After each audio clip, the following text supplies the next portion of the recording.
This is the TRascal. And it's halfway between a Rascal, brown-nosed fish that I do, and a twin fin. And it's just got a little more tail rocker. But this board we weren't even going to bring. It works great at home in weaker waves and smaller waves. We weren't even going to bring it. And then at the last minute, I kind of made the executive decision. Yeah, it was put it in the board bag. Todd forcefully made me put it in the board bag. But no, I'm glad he did, because it actually ended up being one of my favorite boards since we've been here. So it goes super fast. It's really drivey. It's been fun. It's kind of like the polar opposite of the regular thrusters, and chippy, thinner, narrower, longer. This board is just about going really, really fast and long, consistent lines and connecting the dots. Kind of almost like a combination of like the twin, the looseness, but then you also have the little guy back there that helps with driving down the line. Fishy, but with a little more rocker in it, so you could still tag it in the pocket. Then you're just not straight like retro guy, but you're able to actually tag it, make it across sections, carve, still handles in the barrel. So this was kind of a savior and a big surprise board.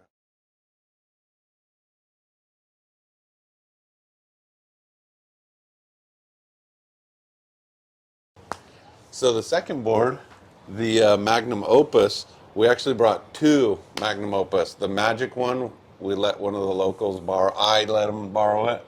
Nick was like, don't let him borrow that. It's glass so light. I've done this before. He'll probably take it out and buckle it. And I was like, nah, he's not going to. It'll be cool to see this guy ride it. And sure enough, he buckled it like the second wave. Mm-hmm. That was kind of a bummer. So that's not here. But we do have the second one, this other Magnum Opus that was a little longer, 5'9". And this is pretty much that small wave TRascal board, same rocker and bottom, just a little different outline that's a little more towards shortboard. And so this, as a twin fin, this is a great board that's kind of a next up from where that will work in waves like this to this, but then can get a little skittery. Then you got the Magnum Opus, and this one gives you a little more freedom to tag it, a little more kind of moving towards a shortboard, more shortboardy shape. Yep. And so, that's the more higher performance version of this over here. So, yeah, I don't get to ride my 5.7. Yeah, it's gone. But luckily, there's something to be said for hand shaping. Right. I did that for 10 years. Remy got some good waves on it. I was stoked to see him get a couple good ones, and the board served its purpose. So I'm happy that it ended up. And then, what's cool is the board ended up probably, I think, over at one of the ding repair shops at Des Sawyer's house, and they're gonna put it back together, and hopefully it ends up with one of the local kids, and it'll live its life surfing JBay. Hopefully the story is not over. Yeah, it's not over. We're going to see something incredible happen from that hope board so. when we least expect it. I hope so. When we thought it was done and dusted. That was a really good board. So here's the other one. And one thing to be said, sometimes people poo-poo, hand shaping versus computer boards and all that, but you know what? That 5.7 is on the computer, so we know we can get it again. That's pretty rad. Yeah. So that part of doing boards on a computer, I'm not going to cry about it anymore. Yeah, it saves him from having too many tears. So which one do we talk about next? Should we do? Let's do the.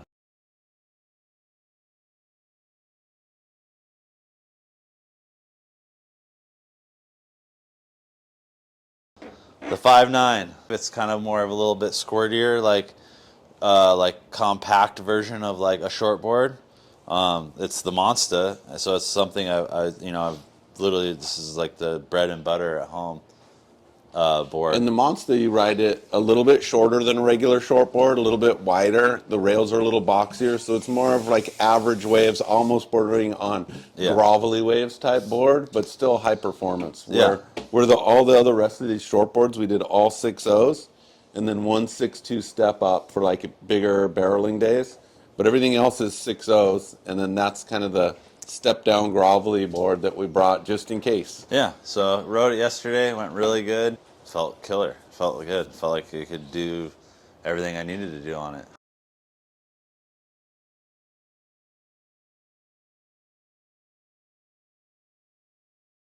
The Flyin Lion. So Todd, actually, it was funny. I grabbed. It was an old one of Matt. one of these guys' best friends, Matt. He brought a board to the pool one trip, and I ended up I hit one of his boards, or I can't remember what it was, just in the rack or something. I'm like, oh, whose board's this? I want to try it, and it ended up being the Flyin Lion. And I hadn't tried one of those boards yet. I think it was one of Todd's newer models at the time. It was, yeah. That board, I don't know, it just felt something clicked really well for me on that board. I really liked it, and I tend to surf a little front foot, so I don't know exactly what's going on with the bottom with these. I think they're a little bit flatter through the middle, right? Actually, I'm not going to lie. The Flyin Lion was supposed to be more of a back-footed board. Oh, okay. But it works for front-footed. Sometimes that happens. You know, as a designer, you're like, oh, this is supposed to be like this, and then it does other stuff that you didn't expect. But I think the reason the Flyin Lion does work as a front-footed board, even though the concave's like in the back part of the board, and when you move the concave to the back part of the board, a lot of times that's more of a back-footed surfer's board. But I think why this caters to both is it has a really low entry. Yeah, so the front half of the board is really low, so it gets scooting down the line. That's exactly what it is, though. That's what I noticed was it's so like this board. I think this was the second board that I tried when we were here. The first board I rode was this one over here. We'll get to that, but this board felt like more of like the skateboard version of these three. So this one, I felt like we took it over to the little beach break over here, and I had an absolute blast on this board. Yeah, you went Richter on that board. That board really caters to like the fins out, like. Yeah. Like I said, this board feels like it still has tons of drive. Still feels like it generates a ton of speed. It just has a little bit more of like a looser skateboardy feel to it, and like you could ride it in like normal size shortboard waves. But if you're trying to do like tricks and stuff like that, I think this is where it's at. This board right here is for sure that board. It's kind of like the all-around fun wave shortboard.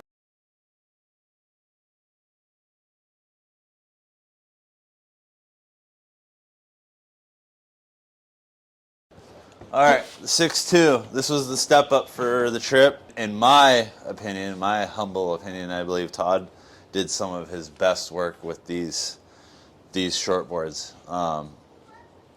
I think he kind of almost hit a new level with these. And again, in my opinion, but this one is Todd.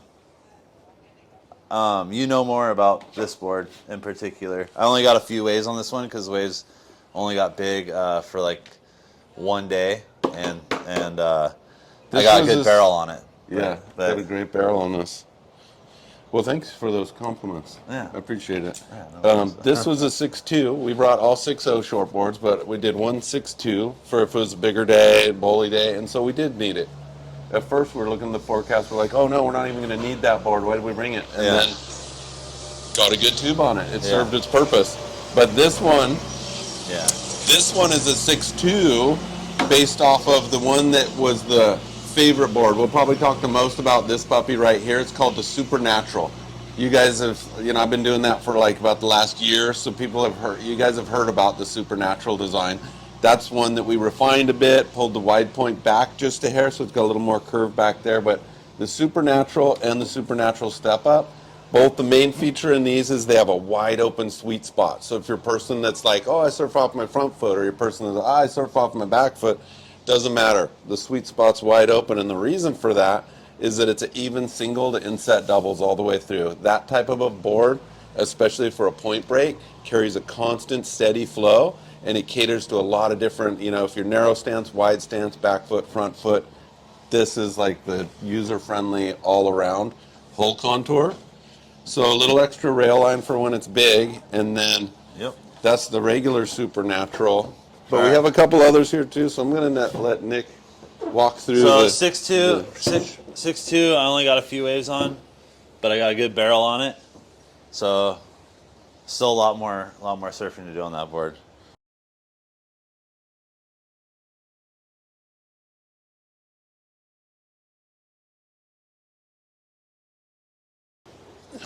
Now, I'm very fond of this board. This is another one I think.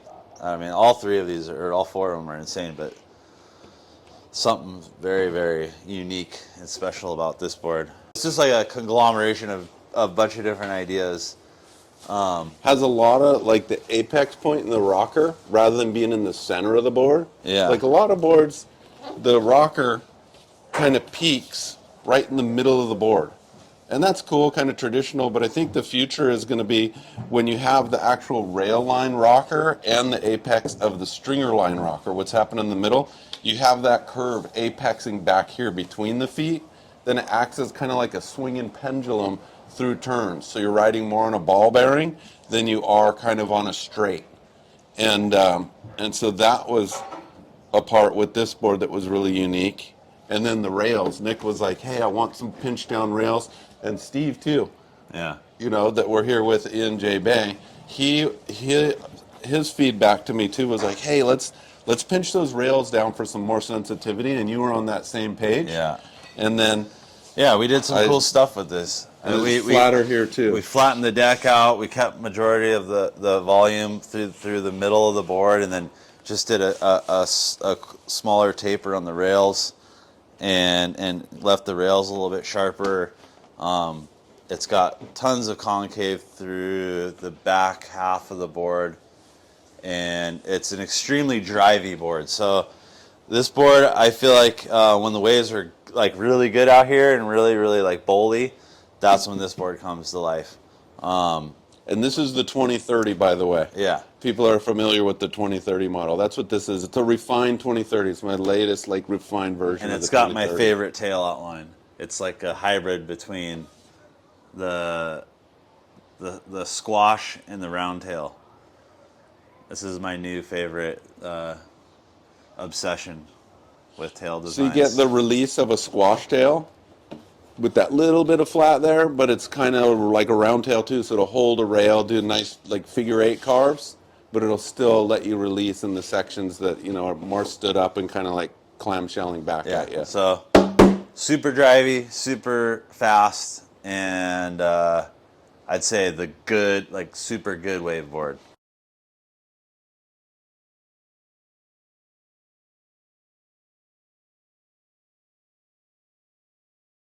This is the Supernatural. We did all 6.0s in the shortboards, and I think normally I was riding like 5.10s, 5.11s, so 5.9s. 5.9s, yeah. So I've been in that ballpark for a long time with all of Todd's shortboards that he made me. So this trip we're like, you know what? Let's bump him up an inch or two and give you a little bit more of a rail line. And I'm really glad. Bigger wall. Yeah. You know, bigger wall and a point break, rail line always looks elegant. Yeah. So I was totally on board with all of that, and I'm so glad I listened to him, and I'm so glad we went that route, because this board, I think, won the gold medal for out here. But it just felt like it was the most consistent through the wave face out here. So this wave out here in particular, and I mean, we never got it like as good as it gets, but we got it, you know, we got it pretty good one day. And I feel like this board fit the wave face really well out here. So when, you know, you'd have these big bowly sections, it would work really well in those. It would hold the rail really well. It didn't feel like it got squirrely, or it didn't want to, you know, do what you wanted it to do in those sections. And then say if you came down off of a really steep section into like kind of a flatter section of the face, it still would hold beautifully through there, and you're able to still generate speed through your turns. Just had a very consistent feel through the whole wave face. And I would say, if I had to pick one board out of all of them here, worked the best for me in my surfing, this was it by far. It just felt amazing.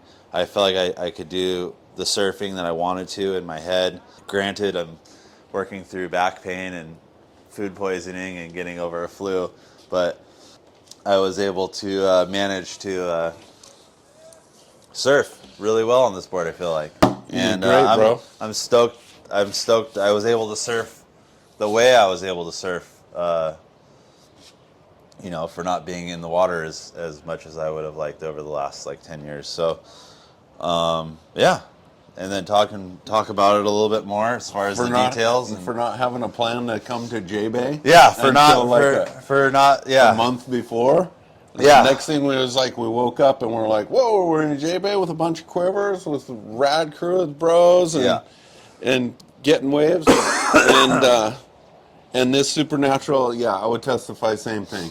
You did your best surfing on this, and I think this, for all kind of different surfers, the supernatural with that bottom, like I said earlier, just that even single to inset double concave. That's the widest open sweet spot. Just has a lot of carry and drive for point break stuff. And it's really predictable. And not super rockered out, right? Yeah, not super rockered out. Actually, it's got, from a board I did that a lot of people have had that really loved over the years, the Super Abound, came the Supernatural.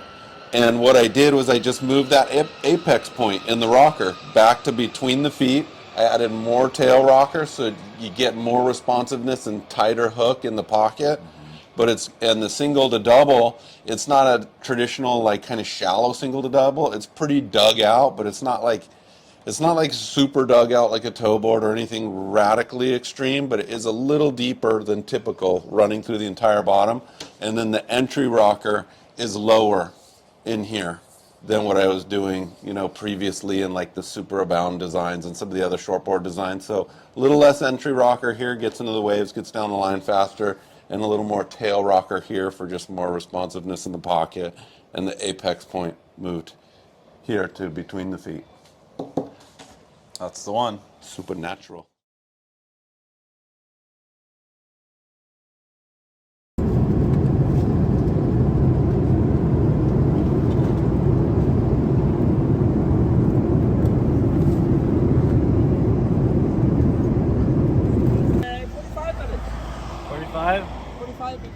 Hey, can we go? Yeah. Yeah.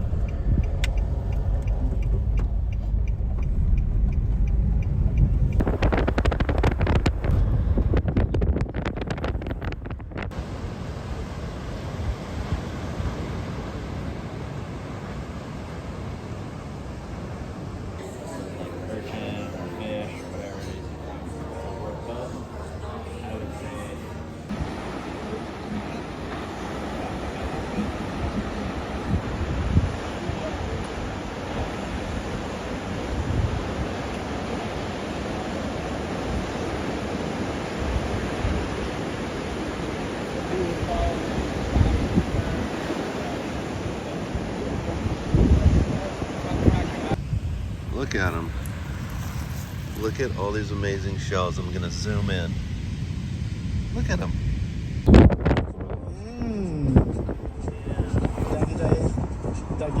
Hello, Mullen. That smells like weed, but it's not. It's vapor. I'm here with the legends, Nick Rozsa. Man, on fire. He was on fire today. And the guy behind the camera, Dr. Proctor. He's the doctor, man. He makes sure that all of us are happy. Yes. These guys have like, yeah. I don't know. Yeah, Dylan.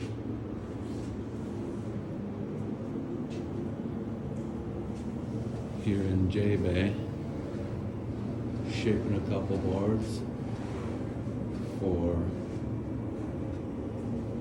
Stevie Sawyer, local hero, goofy footer. I knew his dad back in '91 when I first visited, when I was 18. Met his pops, and he's having me shape a couple boards for his son. It's an honor. And here's where I'm working at Hugh Thompson's Shaping Bay, right here in JBay. Legend of JBay, Hugh Thompson. Thanks for letting me use your Shaping Bay and all your tools. It's a sweet setup. So we'll see how these boards go. Look at that little girl, dude. Wow.